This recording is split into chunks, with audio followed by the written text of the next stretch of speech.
আমাদের প্রিয় নবী হজরত মুহাম্মদ সাল্লাল্লাহু আলাইহি সাল্লামের পছন্দের খাবারের তালিকার মধ্যে কিন্তু নাবিজও একটা। তাছাড়া কিন্তু আরবরাও এই নাবিজ অনেক পছন্দ করে খেয়ে থাকেন। আজকের নাবিজ তৈরি করার জন্য লাগছে খেজুর, আর এখানে আমি দুটো খেজুর নিয়েছি। দেখতেই পাচ্ছেন খেজুর দুটো কিন্তু বেশ বড় ছিল।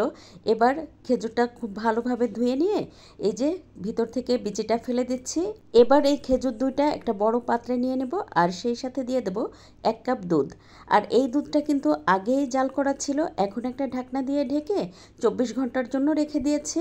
আর এটা কিন্তু 24 ঘন্টায় রেখে খেলে বেশি ভালো হয়। তাছাড়া এটা নাকি 3 দিনের বেশি সময় রাখলে হারাম হয়ে যায়। 24 ঘন্টা ভিজিয়ে রাখার কারণে কিন্তু দুধ ফার্মেন্টেড হয়ে গেছে, আর খেজুরটাও বেশ নরম হয়ে গেছে।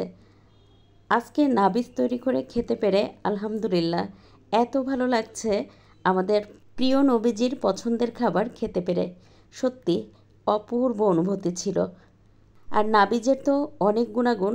নাবিজ খেলে শরীরে কিন্তু তাৎক্ষণিক এনার্জি পাওয়া যায়, পেট পরিষ্কার হয়, তাছাড়া কিন্তু হজম শক্তিও বৃদ্ধি করে। আর এই নাবিজটা খেতে টেস্ট ছিল কিন্তু একদম টক মিষ্টি দইয়ের মতো। আর এটা কিন্তু খেতে সত্যি অনেক ভালো ছিল। এভাবে সহজে কিন্তু নাবিজ তৈরি করে খেতেই পারেন।